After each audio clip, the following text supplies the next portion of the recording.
Wajah tukang bakmi itu rata, bukan pucat, rata, tak ada mata, tak ada hidung, tak ada mulut.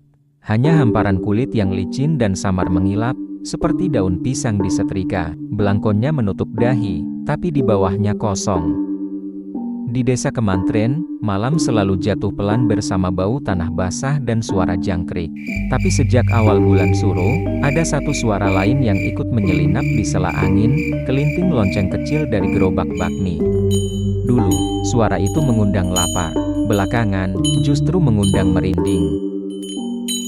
Bagus, pemuda 23 tahun yang tinggal bersama ibunya, Bu Suti, pertama kali mendengar lonceng itu ketika pulang dari pos ronda. Jam menunjukkan hampir tengah malam, namun di mulut gang tampak gerobak bakmi lampunya temaram. Asapnya tipis, menebarkan aroma bawang putih tumis yang akrab sekaligus aneh. Tukang bakminya berdiri membelakangi, mengenakan belangkon hitam dan baju lurik.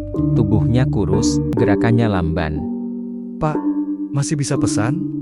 Tanya Bagus, menahan kantuk. Tukang itu mengangguk sekali. Tangannya cekatan menyalakan kompor, menuang minyak, mengaduk bawang, menambah kaldu, lalu menjumput mie dan kol. Bagus memperhatikan, heran pada keheningan. Biasanya tukang bakmi cerewet, pakai telur nggih, pedes piro, yang ini tak bersuara bahkan langkahnya seperti tak menjejak. Semangkuk bakmi godok tersaji, kuahnya bening kekuningan, uapnya wangi. Bagus menahan lapar untuk bertanya. Jenengan biasa mangkal di mana? Tukang itu berhenti, lalu perlahan menoleh. Lampu gerobak bergetar kecil, membuat bayangan di pipi tukang itu mengalun.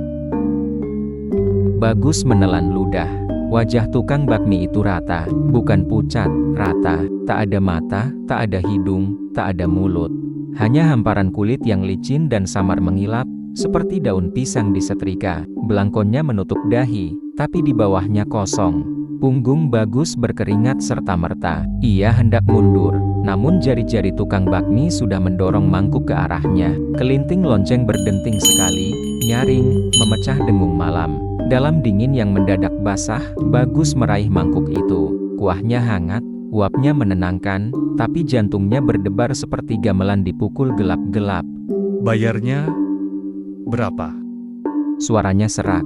Tukang bakmi memutar tubuh, meraih laci gerobak, mengeluarkan selembar uang yang dingin bukan untuk meminta, melainkan dititipkan ke telapak Bagus. Uang itu lembab, berbau kapur berus. Bagus mematung. Ketika ia kembali mengangkat wajah, tukang bakmi sudah tidak ada. Gerobaknya juga hilang. Jalan kecil di mulut gang hanya menyisakan bekas roda yang dalam, berpasir halus seperti tepung kanji, mengarah ke arah pohon beringin dekat sendang desa. Bagus berlari pulang, mangkuk gemetar di tangan.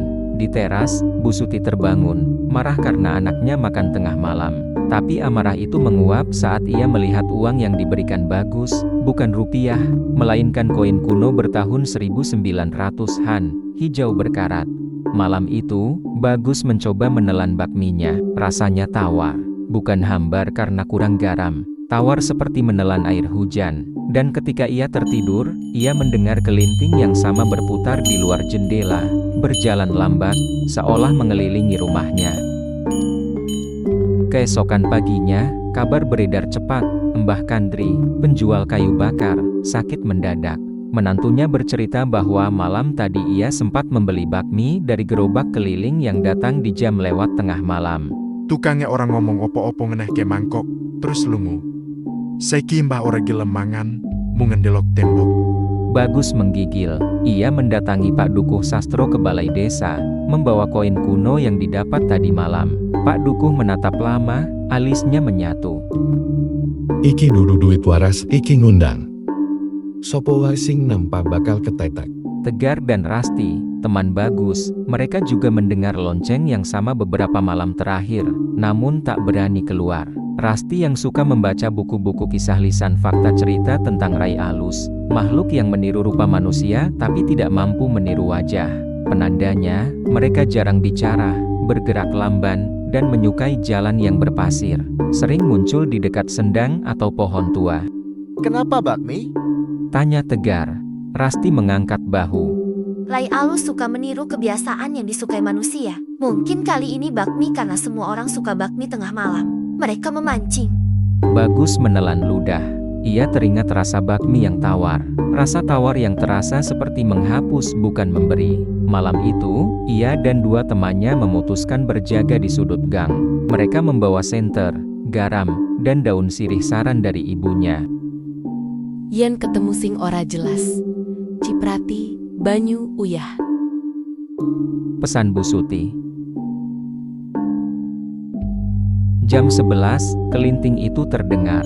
Gerobak bakmi muncul dari tikungan, bergerak mulus tanpa dorongan manusia padahal pegangan gerobaknya jelas dipegang oleh seseorang. Lampu gerobak temaram. Tukang bakmi menegakkan tubuhnya yang kurus, tidak menoleh. Pak, Panggil tegar, sok berani. bakmi godok telur siji. Tukang bakmi berhenti. Bahunya naik turun menghela napas, lalu bergerak. Kompor menyala tanpa bunyi, bawang menguning tanpa denging, kuah mendidih tanpa suara. Rasti mencubit lengan Bagus, menunjuk bekas roda. Pasirnya lebih halus dari pasir biasa, mengilap jika disinari senter. Seolah setiap butirnya memantulkan sinar senter, namun tanpa cahaya kembali. Mangkuk disodorkan, Tegar mencomot, menyesap kuah. Wajahnya seketika berubah, seperti lupa. Matanya kosong, bibirnya terkatuk pada sendok, lalu ia meletakkan mangkuk tanpa sadar. Ora ono rasani. Katanya lirih. Bagus beringsut mendekat. Ia memutar senter ke wajah tukang bakmi. Sekejap, belangkon itu bergeser, kulit rata itu tampak menyerap cahaya, menelannya. Rasti menahan teriak. Saiki, Bagus menyambar air garam, mencipratkan ke kaki dan pinggir gerobak. Kelinting lonceng meraung nyaring, bukan berdenting. Lampu gerobak padam sekejap, lalu menyala hijau menyakiti mata. Tukang bakmi terguncang, tubuhnya seperti gelombang kain yang ditepuk angin, tak utuh, beringsut mundur. Dari balik gerobak bau anyep sedang menyeruak dingin, bening, tetapi amis halus seperti paku basah. Bagus dan kawan-kawan melihat bayangan lain di belakang tukang, bayangan pohon beringin dan permukaan air yang memantulkan langit tanpa bintang. Tukang bakmi berbalik tanpa memutar kaki, meluncur ke ujung gang, mengarah ke sendang. Bekas rodanya menyisakan jejak pasir yang menguap seperti kabut, hilang dalam 3 detik. Dikejar. Besok malam saja. Kita perlu Mbah Kawi.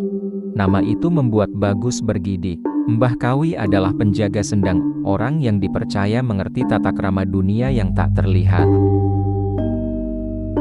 Siang harinya, Bagus menemui Mbah Kawi di rumah panggung dekat kebun salak. Lelaki tua itu kurus, matanya cekung, suaranya kecil namun menembus dengar. Ia menatap koin kuno yang dibawa Bagus, mengendus pasir halus yang dikumpulkan dari jejak gerobak, lalu mengangguk pelan. Hai alus. Ora kabeh olo. Katanya. Ono sing mung niteni, ono sing nyamar dadi tukang panganan. Biasan arep pilih rasa seko sing mangan, mulan dadi ora ono rasan, wong sing kena bisa dadi lali weteng, lali dalan mulir, utawa lali marang awak dhewe. Mbah Kawi menyiapkan 3 benda, botol kecil air sendang yang sudah dijagani doa, segenggam garam kasar, dan kayu waru sepanjang lengan yang dililit benang hitam, katanya untuk nutup dalan jika perlu. Wengi iki, nenek ketemu, aja dilawan kaya ngegebuk maling. Iki tamu, tanyakan jenenge nek pancen oren duwe, mintakne ben balik mlebu jenenge sing bener. Ojo endeli kake rasa wedi iku panganane. Bagus menelan petuah itu. Malamnya, ia, Tegar, Rasti, dan Mbah Kawi menunggu di pertigaan yang menghadap ke sendang. Bulan setengah menggantung, kabut tipis naik dari air. Jam 11 lewat, kelinting itu terdengar lagi, kali ini pelan, seolah tahu ditunggu. Gerobak muncul dari arah beringin. Lampunya mengapung sebentar di antara akar, lalu turun ke jalan. Tukang bakmi mendorongnya atau gerobak mendorong tubuhnya. Mbah Kawi berdiri di tengah jalan, mengangkat tangan. Sugeng rawuh. Gerobak berhenti. Tukang bakmi mendongakkan wajah rata pada lelaki tua itu. Jenengmu sopo? Tanya Mbah Kawi pelan. Hening. Kemudian gerobak itu sendiri berderit, lacinya membuka sedikit. Seperti ada yang ingin menjawab namun tidak paham huruf. Dari dalam laci, koin-koin kuno menetes, bergemerincing di tanah. Bau kamper menguat. Wingi wangi sampean wis ngundang bocah iki. Mbah Kawi menunjuk Bagus. Duitmu tak balik, rasa singko kolong saka mangkok. Balik ke, lan dalanmu tak tutup mulih aja liwat dalan menung samane. Mbah Kawi menyiram air sendang ke tanah di depan roda gerobak. Air itu menguap, tetapi menyisakan pola seperti jaring. Rai alus mundur, tapi jaring itu menarik kaki gerobak seperti akar air, menahan. Bagus maju, menggenggam kayu waru.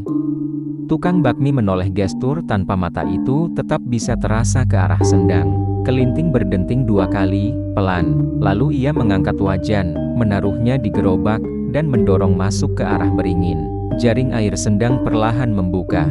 Sebelum benar-benar lenyap, tangan atau ujung lengan tukang bakmi menelusuri gagang kayu waru di tangan Bagus. Dingin menusuk, tajam seperti ujung bayang. Kayu itu meninggalkan noda kecil, seperti darah bukan merah, melainkan abu kebiruan di telapak Bagus. Noda itu tidak sakit, tapi membuat jantungnya mengingat sesuatu yang belum ia pahami. Gerobak masuk ke bawah rindang beringin, membelah permukaan air yang tidak bergelombang. Lampu padam, kelinting berhenti,